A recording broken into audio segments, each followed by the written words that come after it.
Some modern critics claim that the Gospels were written anonymously, and that only at a later stage were they given the names of prestigious figures as a strategy to grant them credibility.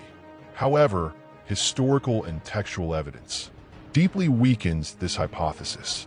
From a very early period, the Gospels were transmitted with a defined identity, and patristic testimonies confirm that they were not late inventions of enthusiastic communities, but works directly connected to the apostolic circle. It is true that no gospel begins with an explicit formula, such as, "I, Matthew, write these words," but this does not imply anonymity. In ancient literature, such introductions were often omitted, especially when authorship was already public and recognized by the receiving community. The scholar Martin Hengel demonstrated that titles such as Gospel according to Matthew or Gospel according to John were already in use before the end of the 1st century. These titles functioned as necessary identifiers as the Gospels began to circulate widely, preventing confusion with other similar accounts. By the 2nd century, the 4 traditional names were already universally associated with the Gospels. This stands in sharp contrast, for example, to the letter to the Hebrews, whose authorship remained uncertain and debated for centuries. In the case of the Gospels, however, there was no dispute. Christian communities spread throughout Anatolia, Egypt, North Africa, and Rome, converged in recognizing the same authors.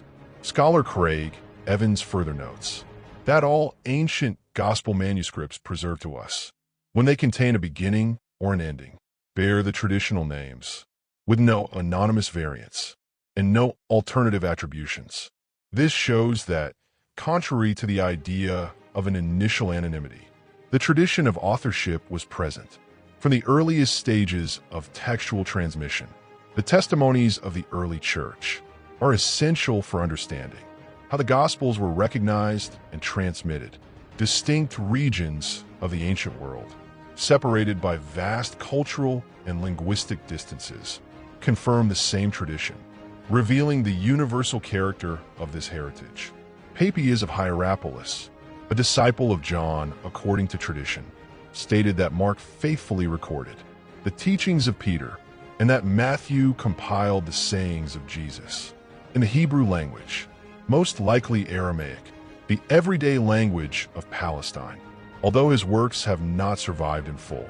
Fragments preserved by Eusebius of Caesarea show the importance already attributed to the connection between the Gospels and direct apostolic witnesses. Justin Martyr, a philosopher converted to Christianity, called the Gospels the memoirs of the apostles and their companions. This expression reveals how early Christians viewed these texts, historical records, with the authority of eyewitness testimony. His disciple Tatian composed the Diatessaron, a harmony of the 4 Gospels that circulated widely in the East. The fact that Tatian united precisely these 4 shows that they already possessed a privileged status over other writings. Irenaeus of Lyons, confronting Gnostic movements that produced alternative Gospels, explicitly declared that there were, and always would be, only 4 legitimate Gospels. Tertullian reinforced this tradition by defending the canonical Gospels against apocryphal writings lacking apostolic connection. For him, apostolicity was not merely historical, but also theological, since true doctrine must trace back to the rule of faith received from the apostles. Clement of Alexandria adds important details. According to him, Mark wrote at the request of the Christians in Rome, preserving Peter's preaching. Luke wrote in collaboration with Paul, and John composed his gospel last, as a spiritual synthesis that completed the others. Another essential testimony is the Muratorian Fragment, which lists the books recognized as canonical. It states that Luke was a companion of Paul, and that John, the beloved disciple, wrote the 4th Gospel. This document is decisive, as it shows an already consolidated catalog of writings accepted in the Church's liturgy and life. It is important to note that the early church was not naive regarding literary forgeries. From an early stage, it was clear that apostolic connection was not a secondary detail, but an indispensable criterion for recognizing any writing. The Muratorian canon itself rejected letters falsely attributed to Paul, warning that faith should not be mixed with error. Bishop Serapion of Antioch rejected the so-called Gospel of Peter upon realizing that it misused the authority of the apostle to transmit ideas foreign to the received faith. An even more striking case was that of a presbyter who forged the Acts of Paul and Thecla. Although he acted out of devotion, he was removed from ministry. Once his authorship was discovered, another bishop even composed a third letter to the Corinthians in Paul's name and was likewise removed from office. These episodes show that the church did not tolerate forgeries, even when well-intentioned.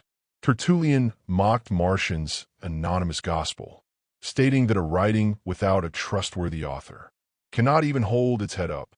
For him, the absence of apostolic authorship was equivalent to the absence of legitimacy. Now think with me.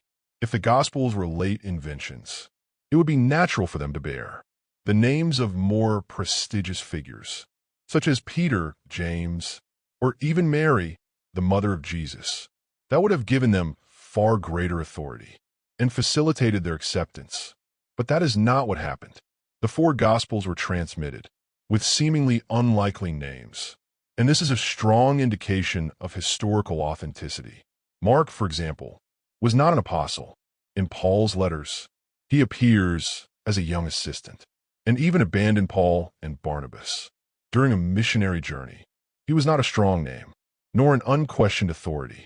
If his authorship was preserved, it is because the tradition was committed to historical truth, not propaganda. Luke was a Gentile, a physician, and a companion of Paul. He never belonged to the 12 and was not a direct eyewitness of Jesus' life. Choosing his name would be unthinkable if everything were invented. Moreover, his gospel is dedicated to Theophilus, someone who knew the author, which further reinforces its authenticity. Matthew, before following Jesus, was a tax collector, a profession despised by Jews, seen as betrayal in favor of Rome. No one would invent a gospel under the name of someone with such a reputation. And yet, the gospel attributed to him shows a special emphasis on financial matters, with several passages unique to it about money, perfectly consistent with the background of a former tax collector.